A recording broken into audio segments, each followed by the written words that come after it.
अस्सलाम वालेकुम। और कैफे काम को सपोर्ट करने का आपका बहुत शुक्रिया। जैसा कि आप जानते हैं कि अगस्त में जो हमारी पॉडकास्ट सीरीज है उसका उन्वान है टुगेदर फॉर पाकिस्तान। और आज जिस शख्सियत से आपकी मुलाकात होगी, जिनको आप इस वक्त देख भी रहे हैं, वो उन तमाम लोगों के लिए जो कि किताबों से, अदब से और दुरुस्त जबान से, अंग्रेजी, पंजाबी, उर्दू से मोहब्बत करते हैं, वो उनके लिए कतई अजनबी नहीं है। तो आइए बातचीत का सिलसिला शुरू करते हैं हसन महराज से। हसन, पहले तो बहुत ज्यादा शुक्रिया कि आपने एक छोटे से प्लेटफॉर्म पर आने की हामी भरी और अपना कीमती वक्त दिया। नहीं, इसमें शुक्रिया वाली कोई बात नहीं। वालेकुम अस्सलाम। इसमें शुक्रिया वाली कोई बात नहीं है। ये कोई भी प्लेटफॉर्म बड़ा या छोटा नहीं होता। जो काम आप कर रही हैं वो यकीनन बहुत जबरदस्त है और काबिल तहसीन है।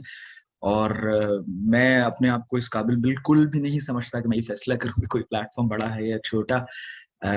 आप जो काम आप इस प्लेटफॉर्म के जरिए हो रहा है वो यकीनन बहुत बड़ा है। और ये मेरी खुशकिस्मती है, जिसे हिंदी में सौभाग्य भी कहते हैं, कि मैं आप लोगों के साथ इस काम में कोई आपका ताउन कर सकता आपने इंकिसारी से कहा हो या हमारा जिसे कहते हैं ना, हमें जरा बकअप करने के लिए कहा हो, इसको मैं एडमिट कर लेती हूँ। लेकिन ये बात है कि जितने भी जेन्युइन स्कॉलर्स होते हैं, बड़े लोग होते हैं, वो जेन्युइनली बहुत हम्बल होते हैं और आप भी उनमें से एक हैं और वैसे ही हैं जैसा होना चाहिए। आपकी तहरीरों को पढ़कर जो एक इमेज आता है, क्योंकि मैं अक्सर अदब और अदीब को अलग अलग रखती हूँ, मेरे अपने तजुर्बात कुछ और है। अच्छा, ये बताइए कि एक तारुफ तो वो है जो कोई भी गूगल करके पढ़ लेगा, एक थोड़ा सा तारुफ मैंने भी कराया। और लेकिन इस वक्त हसन अपने आप को कैसे मुतारिफ कराना चाहेंगे, या how would you like to define yourself, say in a sentence और टू? हूँ।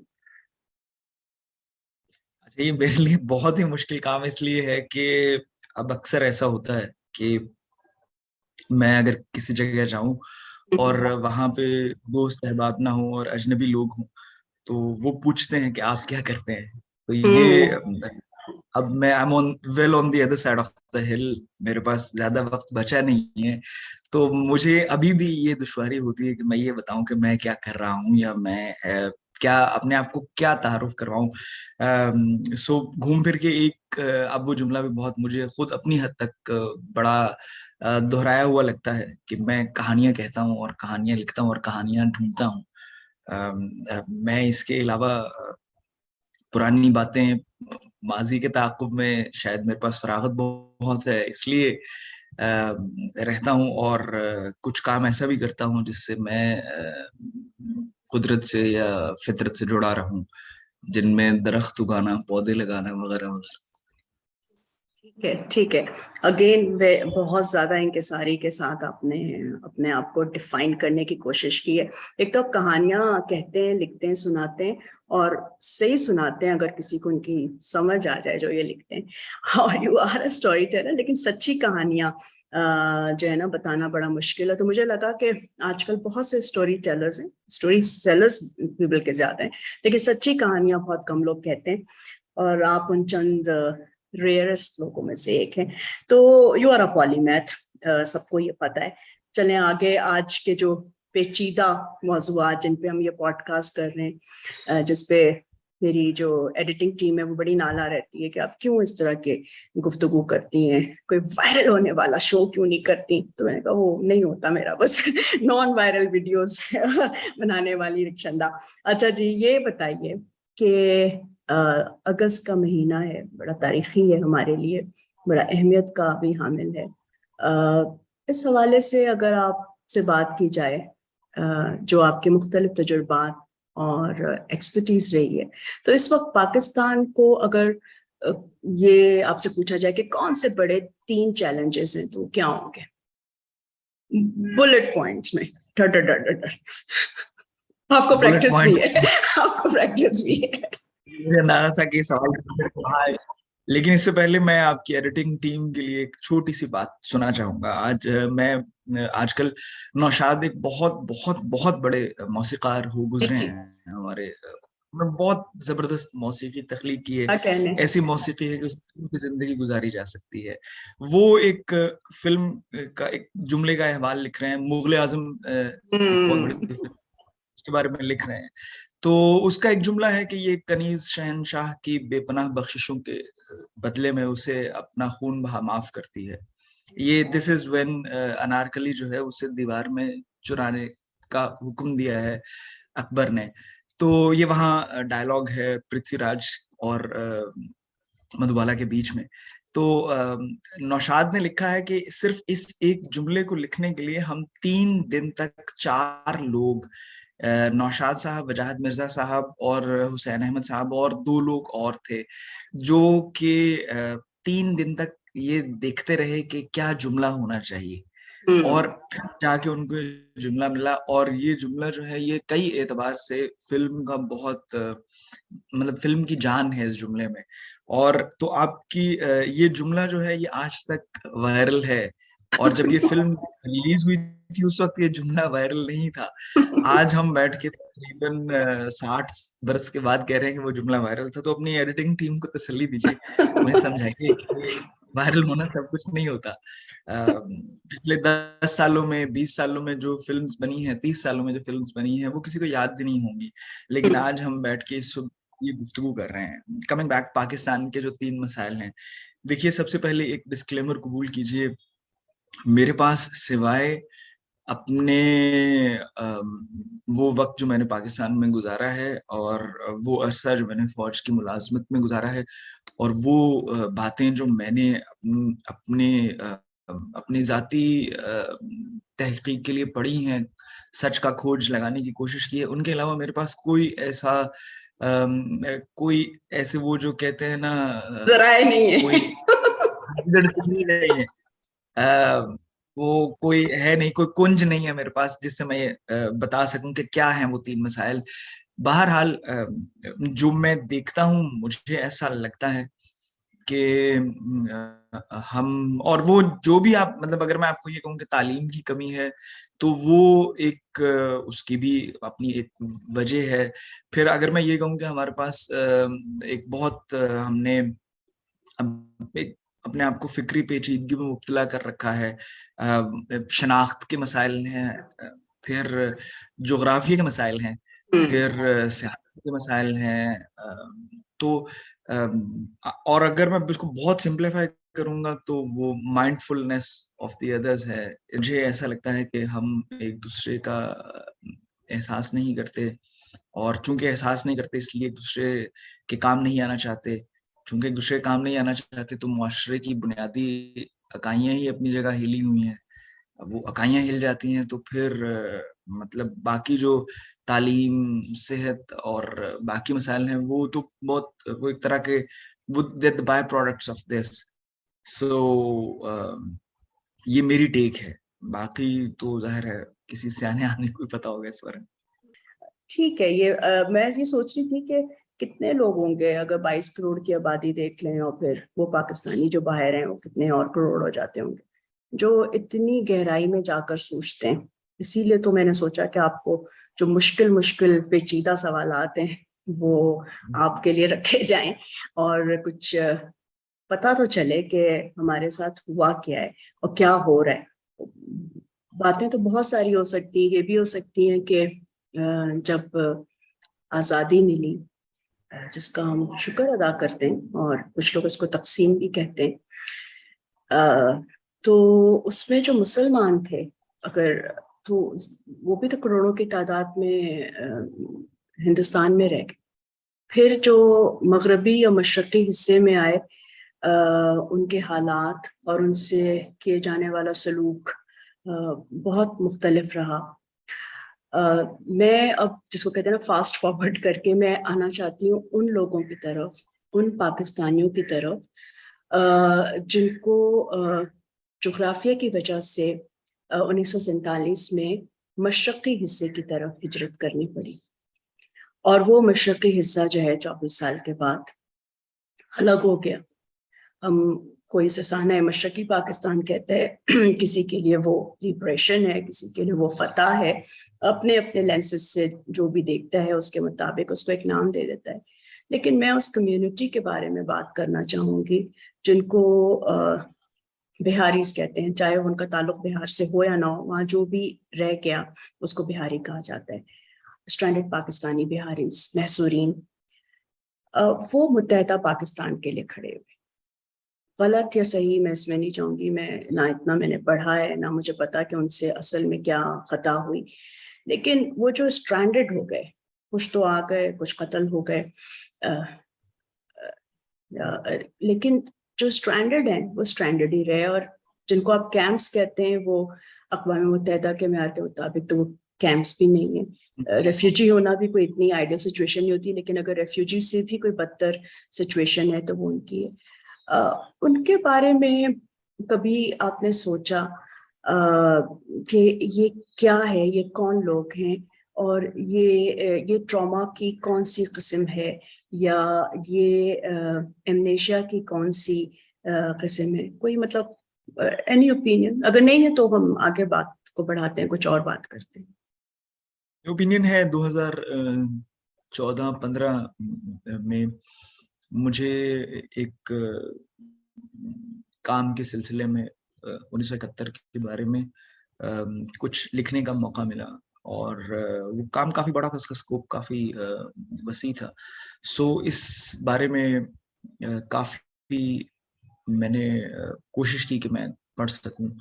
तो गुलजार साहब की एक तरवीनी है जो कि एक मैं आपको सुना देता हूँ। दूसरी जंगे आलम को तो बंद हुए भी बीते साल, दूसरी जंगे आलम को तो बंद हुए भी बीते साल, अब भी कुछ जापानी अफसर छुपे मिले हैं ड्यूटी पर, तुमसे अब कब मिलना होगा या तुम भी नाराज रहोगी।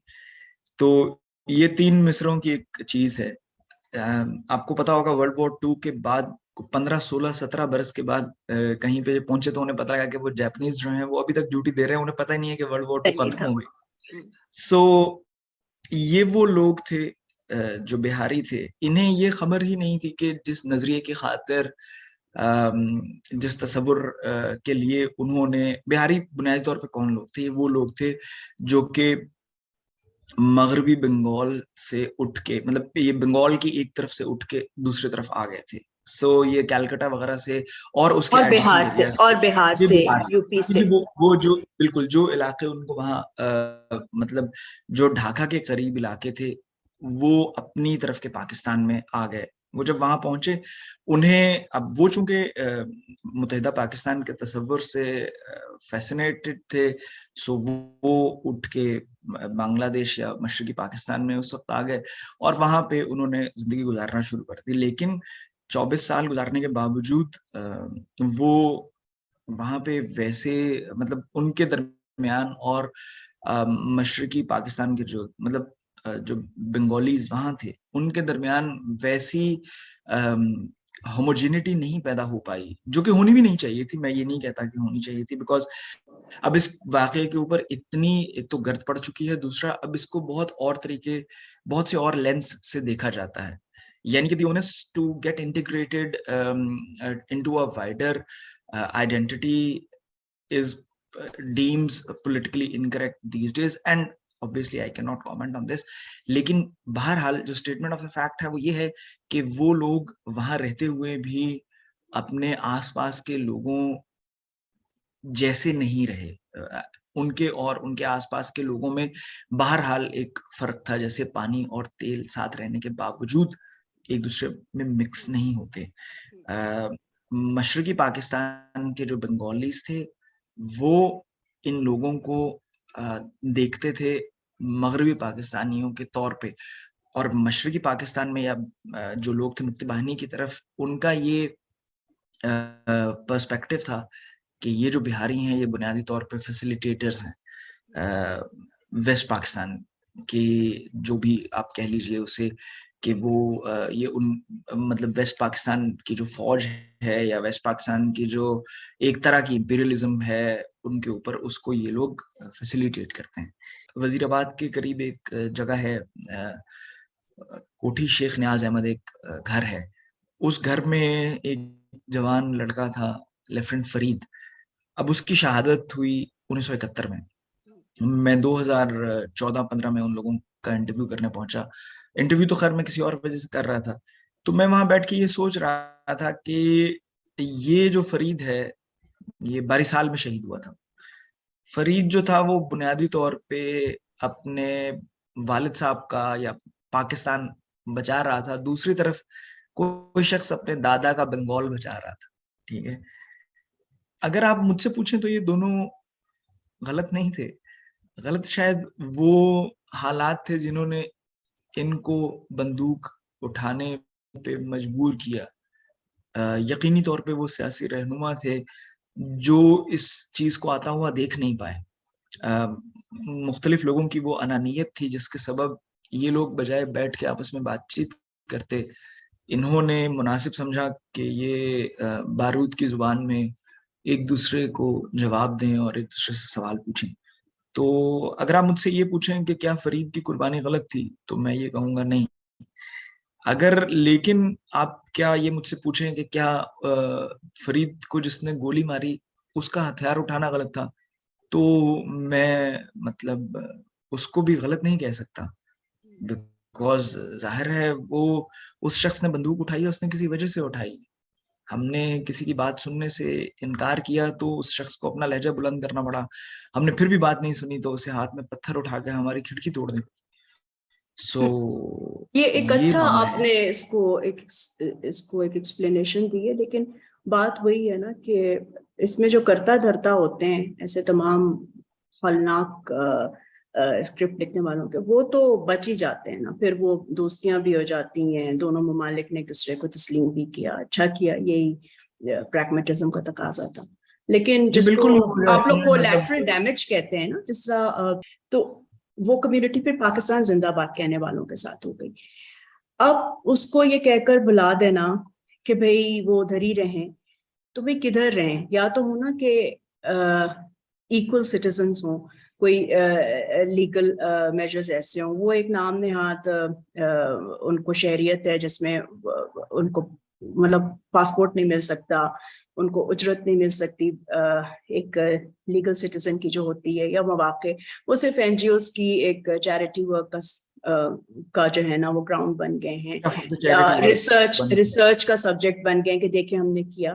खुद वो बिहारीज या Urdu speakers, non Bengali Urdu speakers, जो कि वहां से निकल गए और पाकिस्तान या कनाडा या ऑस्ट्रेलिया या यूएस यानी अच्छे ममालिक में वेल सेटल्ड है, तो वो भी उनके साथ एक राब्ता जो है वो चैरिटी का रखते हैं, या कहीं पे अपना जरा इंटेलेक्चुअल जो है एस्पेक्ट दिखाना हो, तो वो जो है जरा सा चैलेंजिंग हो जाता है। बहरहाल मैंने कुछ सालों में कोशिश की थी कि इस बारे में बात हो और इसको एम्पैथी लेंस से देखा जाए, मगर बहुत ही खौफनाक उसका रिस्पांस मुझे मिला कि एक हम सारे में, और हम लोग अच्छे लोग भी हैं बाय द वे, जिस समय ट्विटर पे देखती हूँ या दूसरे सोशल मीडिया प्लेटफॉर्म्स पे कि कहीं भी कोई वाकया हो, किसी चरिंद परिंद पे कोई मुसीबत आए, कहीं भी खत्ते में कोई इंसानियत के खिलाफ कोई जुर्म हो, तो सब सॉलिडारिटी के मैसेजेस भेजते हैं। लेकिन जब मैं बिहारीज, स्ट्रैंडेड पाकिस्तानी बिहारीज की बात करती हूँ, तो या तो खामोशी होती है या बहुत ज्यादा अफलातूनियत होती है, या यही होता है कि जी छोड़ें जी, ये हमारे देखें कितने ज्यादा मसाइल हैं। तो चले अब हम अपने मसाइल पे आते हैं। माजी की बात भी हुई, हाल की बात भी हुई। आप बहरहाल एक आप ना माने, आप हैं एक इंटेलेक्चुअल और बहुत सारी बातों को आप समझते हैं और अच्छी तरह समझते हैं, इसीलिए मैं आपसे चाहूंगी कि आप मशवरा दें 4 ग्रुप्स को, पाकिस्तान के यूथ को, जो कि सबसे बड़ी पॉपुलेशन का जो सेगमेंट है वो यूथ है, और जाहिर है उसमें भी होमोजेनस कोई भी नहीं है, अर्बन और रूरल और सोशो इकोनॉमिक क्लास और फिर जेंडर, बहुत डिफरेंसेस है, लेकिन एक ग्रुप अगर समझ लें। दूसरा आज के मीडिया को, तीसरा आज के पॉलिसी मेकर्स को, और चौथा जिसको मेरी जनरेशन के लोग तो एस्टैब्लिशमेंट कहते थे, लेकिन आज का यूथ उसे न्यूट्रल कह रहा है। तो आपकी क्या इस पे राय होगी? जी रक्षंदा साहिबा, मेरी उम्र का एक बहुत बड़ा हिस्सा सफर में गुजरा है। जहाज में जब आप बैठते हैं तो वो जब हिफाजती हिदायत दे रही होती है, बीबी आमतौर पे दे रही होती है, तो वो खातून एक बहुत कमाल का जुमला बोलती है। वो कहती है कि दूसरों का मास्क सिर्फ उस वक्त दुरुस्त करें जब आपका अपना मास्क दुरुस्त हो।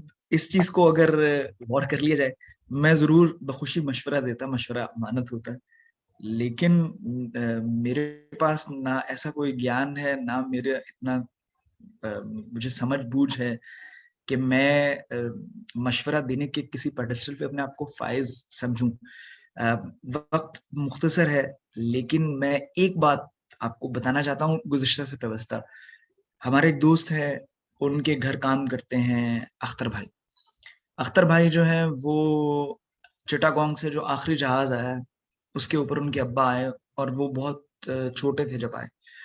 अख्तर भाई उस बिहारी कम्युनिटी से ताल्लुक रखते हैं।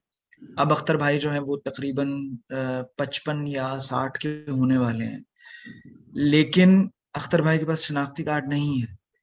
शनाख्ती कार्ड ना होने के सबब उनको वैक्सीन नहीं लग सकती, वो बस का सफर नहीं कर सकते। उनको एक कागज जो पाकिस्तान आने पे मिला था, वो एक जमाने में फसाद हुए थे कराची में, गालिबन वो बिहारी पख्तून फसाद थे या बहरहाल कुछ ऐसे फसाद थे जिनमें उनके घर में वो कागज जल गया, उनका घर भी जल गया। अख्तर भाई जब ये दोबारा नादरा गए तो वहां जो बीबी बैठी हुई थी, उसने जब ये पूरी बात सुनी, अख्तर भाई ने आगे से अपनी टूटी फूटी उर्दू में बताया कि भाई वो हुआ ये था, ये मामला हुआ, इस कम्युनिटी के लोगों ने मेरा घर जला दिया। वो खातून उसी कम्युनिटी से ताल्लुक रखती थी, उन्होंने कहा चले जाओ, तुम ऐसे बकवास कर रहे हो। उसने अख्तर भाई को भी भेज दिया और उनके कागज पे भी लिख दिया कि ये बंदा झूठ बोल रहा है, इसके कागज ठीक नहीं है। ठीक आप ठीक यकीन कीजिए, मुझे तकरीबन 1 साल हो गया, मैं अख्तर भाई के शनाख्ती कार्ड के सिलसिले में कुछ नहीं कर सका। बहरहाल अब आप वापस आपने भी आइए। एक अहम, आपको पहले तो आप पाकिस्तान के उन गिने चुने लोगों में से हैं जिनसे मशवरा मांगा जाए, मशवरा मांगा भी जाए तो नहीं देते, वरना यहाँ तो हालत ये है कि बिन मांगे सब मशवरा और दवा का प्रिस्क्रिप्शन मिल जाता है। अच्छा, ये तो आपने उनकी बात की ना, जिनको अक्सर लोग बंगाली भी कहते हैं कि वो कराची में हैं और देखें उनके पास शनाख्ती कार्ड नहीं। इंटरव्यू चूंकि मैं आपका ले रही हूँ और अपनी बातें बताना दुरुस्त नहीं लगता, लेकिन थोड़ा सा रेलेवेंट लग रहा था। मेरी तो अर्लीस्ट मेमोरी इस्लामाबाद की है, और फेडरल का डोमिसाइल जब होता है और ओपन मेरिट में उम्र के जिस हिस्से में, उसमें लड़कियों का और लड़कों का मेरिट बड़ा डिफरेंट होता था। तो मैं फैसलाबाद, जिसको मैंने लाइलपुर भी देखा बहुत बचपन में, मैं वहाँ मैंने 5.5 साल गुजारे मेडिकल की तालीम के लिए। और जो लोग जानते हैं जी फैसलाबाद को, उनको पता है कि सारी पंजाबी एक तरफ, फैसलाबाद की पंजाबी जो है ना वो बस। तो मैं लालपुर से हूँ। हाँ, आप लालपुर से, इसीलिए मैंने किया, चाहे आप समझ रहे हैं मेरी बात। लेकिन जब सब कागजात होने के बावजूद जब मैं नौकरी की तलाश में निकली, तो मुझे यही कहा गया कि आपकी तो मातृ जबान उर्दू है, आप क्या करेंगी। मैंने खैर कुछ नहीं किया, मैं उस सेक्टर से निकल आई और पाकिस्तान की हर एथनिक कम्युनिटी और हर खित्ते में काम किया, क्योंकि जबान पे अबूर से ज़्यादा एम्पैथी ज़रूरी होती है लोगों की दुख को समझने के लिए। बहुत शुक्रिया कि आपने शेयर किया, बहुत सारी जो है ना, जैसे कहते हैं एसेंशियल रिमाइंडर्स भी आपने हमें दिए हैं। मोहम्मद हसन मेराज, आपका बहुत शुक्रिया। बहुत शुक्रिया, थैंक यू।